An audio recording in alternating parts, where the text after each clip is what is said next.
Alright, hey, what's up, y'all? So today I get to share with you some of the highlights from our progression-based fasting seminar that we had this past weekend. It was awesome. It was so great, so interactive. A lot of great things came out of it. And so whether you're an experienced faster or new to fasting and excited about it, this is going to be a great video for you and or podcast, because we're going to give you some really useful stuff that you can start implementing right away. Now, we have been fasting since 2011. And we didn't call it fasting back then. In 2011, when I first started trying, running around here trying to build a practice and get clients and do talks and stuff like that, when I started working with my clients, because this was the experience I had with myself and my family members, space in between meals naturally started opening up. And we questioned whether it was necessary to force ourselves to have a breakfast, lunch, dinner, or whether it was necessary to force ourselves to have any specific meals at any time of day. That's how our fasting kind of began. And then, of course, we had some pretty solid books that gave us some great information. But the reason I'm bringing this up is we have been tinkering with this since 2011, and we've learned from some of the greatest masters out there in fasting. And so when you learn from us, when you learn from the SHT, it's like a fast track to health. It's a shortcut without all the reading of the books and without all the pain from experimentation. We bring you, exactly what you need to know based on whatever topic it is that we're talking about. And so when it comes to fasting, we highly encourage that you read your own books too. I'm just saying that you don't have to read all the books that we've read. You don't have to go through all the pain that we went through to figure out what is it that I really need to know and do to get the benefits out of this that I'm looking for. But we did touch on all the books, that we've learned from over the years. And I'd say if I had to give you some top pick recommendations, Dr. Funk's Complete Guide to Fasting is foundational. I really liked Fat for Fuel by Dr. Mercola. And then Dave Asprey's recent book, Fast This Way, was really, really solid too. So, the first thing we talked about at this talk was like, why are you considering fasting? Why are you here? Why do you want to fast? What do you think the benefits are that you're going to receive out of it? And the majority of people, if they're really honest with themselves, it's going to be body composition. Some of us are looking for the health improvements that come from fasting, and then most of us probably want a combination of both of them. Ain't nothing wrong with that. And actually, by the way, there's nothing wrong with wanting body composition changes, because we all want to have a body that we're comfortable in and happy with and feel confident in, and feel like we're being perceived by other people in a certain way. I mean, that's important to all of us. I think body composition is one indicator for health among many indicators for health. But if you can just really ask yourself, like, what is it that I'm trying to accomplish? Why am I interested in fasting? When you get back to what your big why is, then it becomes clear on what it is that you really need to do. So if you're not sure why you're considering fasting, sit and ask yourself, put some thought into it. I think it's really useful to have your own personal values listed out.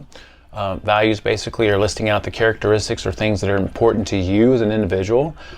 Listing out your values and listing out a vision for yourself, including a vision for optimal health. And when you get your values and your vision down, then you start to realize, like, okay, now I understand why I'm wanting to fast. And again, for most people, it's body composition changes and or health. All right. And if that's the case, fasting is not a silver bullet if you don't have other foundational things in place. I think this was a big part of our talk this past weekend. A silver bullet is something that's going to give you really fast results.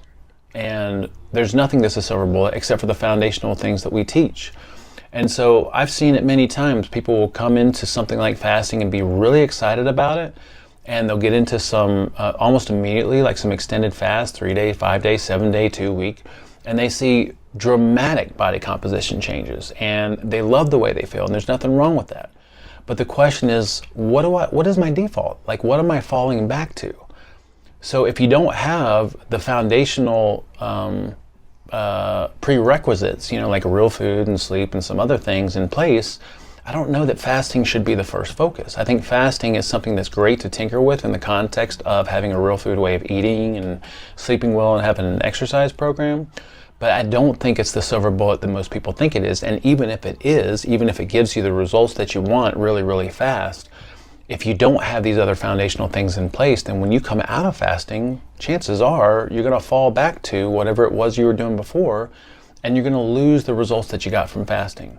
So a big argument that we made at this fasting talk was not about fasting. It was really about figuring out your real food nutrition plan and getting that dialed in, because if your values and your goals and your vision for yourself have something in there around health and looking good and feeling good, then you can get all that stuff and you can keep it for a lifetime by having the foundations of health in place, which again would be a real food nutrition program. Of course, we're partial to ours, but any real food nutrition program, low carb, paleo, keto, primal, even vegan.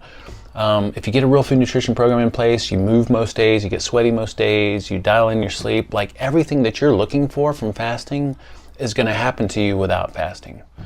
So another thing we talked about was we've come to this understanding over time that with fasting and with everything else that we teach, we want this ease and grace about it. There was a time that we fasted all the time, and I would do a 5-day fast every month, and I was really religious about it, and many of us were fasting was the thing that we were in. You know how it is when you read a book and you're excited about something and that's just your main focus, right? So there was a time, several years ago, that was just fasting was our thing, and we got really harsh with it, I think, with ourselves, and we put out this perception and persona that fasting was a big part of what we're doing. And so we've come to this realization now that, again, it's not fasting that is going to give us the results that we're looking for. It's a combination of everything that we're doing for our health. The way not to fast is to be stressful and forceful and neurotic and obsessed and superficial. The way to fast is really to be easy and gentle, to make it enjoyable, to be very, very flexible with it, to be adaptive, and to have it within the context of other health foundations, and to really be thinking about that bigger picture and what it is that you want to accomplish.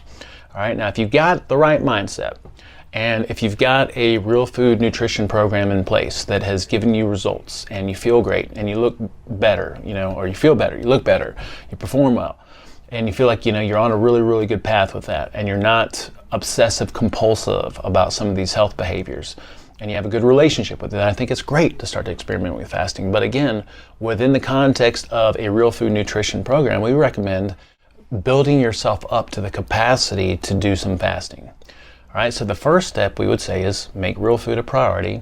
And when you make real food a priority, and when I say real food, I'm not talking about just eating healthier and doing protein shakes and bars. I'm talking about having a real food methodology in place. When you make real food a priority, everything that you're looking for to change is going to change. And we do all these different reflections and assessments as we work with people, whether it's in groups or in the private practice here, where we actually assess progress. And the most common feedback that we get from people, without even talking about fasting, is better energy, better sleep, better body composition, less cravings for the things that they feel like they can't give up, and less of a desire to eat naturally, which naturally lends itself to natural fasting or periods of time without eating. And this is without ever talking about fasting. So get your real food nutrition dialed in. That would be the first step. The second step would be, within the context of real food and being really comfortable with that and seeing all the results that you want, that's when you can start to push the boundaries of space. And what we mean by push the boundaries of space is start to eat more intuitively as far as your timing and amounts go, versus regimented based on times of day that you think you should be eating. Now, a lot of this might be dictated by your personal life, your work life, your just life situation, but in general, you want to have this more intuitive way of eating and allow space to happen naturally where it feels comfortable. For a lot of us, that means usually skipping a meal, skipping breakfast, or maybe, moving towards some kind of a compressed eating window. And we have a lot of tips and hints on how you can experiment with durations. But in general, that would be the second step, is in the context of real food, push the boundaries of space, allow space to happen naturally, and see what feels right as far as that goes, right? The third step would be experiment with the amounts and the timing of your carbohydrates. Now, if you're learning to eat real food from us, we already have some basic rules around carbohydrates. They got to come from real food sources, and they got to be in moderated amounts. If you're doing that within the context of eating real food, you're already kind of lower carb anyway, like lower carb-ish. And then once you've experimented with a little space, around your meals or in between meals or skipping meals or something like that, then you can start to pull back on the amount of carbohydrates and even try for some low carb days. The reason we might want to do that before getting into some serious fasting is because when you fast, you're no carb, you're no food. And a lot of people go through what's like a low carb flu or a keto flu when they go into fasting, because the body's being immediately deprived of this glucose source. And so the body gives you some symptoms and feedback that make you feel really uncomfortable. But if you have real food as a prerequisite, you experiment with some natural space around your meals, and then you pull back on your carbs and you experiment with carb timing, then all of a sudden it makes fasting a little bit easier. And then the final step would be to experiment with longer durations and types, because you've now set up the metabolic machinery to be able to fast without a problem. And that's when it would be useful to get into some of the things that we would consider progression-based fasting. So that's what we talked about. We talked about our progressions, our different types of fast, which include fat fast, which we borrowed from Dr. Fung's book. Maybe it was his obesity code.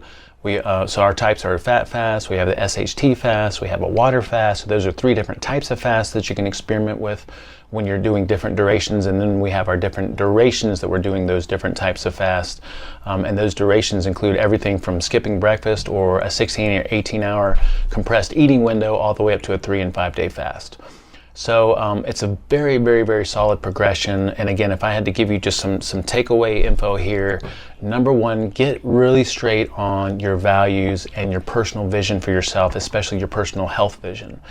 Really ask yourself, what is it that I want to accomplish from fasting or just some health protocols in general? And when you get clear on that, then I think the first step for most of us is going to be get a real food nutrition program dialed in that gives you the results that you're looking for. And therefore, you're accomplishing the things that you want to accomplish that are in your personal health vision. Then, within the context of that, you can start to experiment with fasting. But still, as a prerequisite, we would say make sure that you're a real foodie, that you experiment with a little bit of natural space, allowing yourself not to eat if you don't feel like it, and experiment with pulling back on carbs and some days of low carb so that you feel comfortable without carbohydrates, so that when you get into some extended fasting, some different durations and types, it's just not that big a deal for you. And then it's easy to pull off like a 24-hour, 36-hour, 48-hour, 3-day and 5-day fast, because you've built that foundation, all right? If you're not a part of our newsletter, join our newsletter, because we put out all kinds of useful free information all the freaking time. SuperHumanTransformation.com, sign up for our newsletter, and then our community at community.superhumantransformation.com is amazing, because in there we have our comprehensive progression-based fasting seminar that we did the other day, and every other seminar that we do throughout the year. We upload it in there. If the quality is crappy, I always reshoot it and make it really good. And so we have all of our courses inside this community. It's our own little, kind of like Facebook. We have discussions, we have recipes, we have all kinds of different resources, and most important, we have the support and love of other people also on a similar health path to you. All right, so we'd love to see you in there. Community.superhumantransformation.com. I don't know why you're not in there yet. You better get your butt in there, because it's freaking awesome. All right. Questions, comments, feedback, snide remarks, send them my way. We will talk to you guys soon.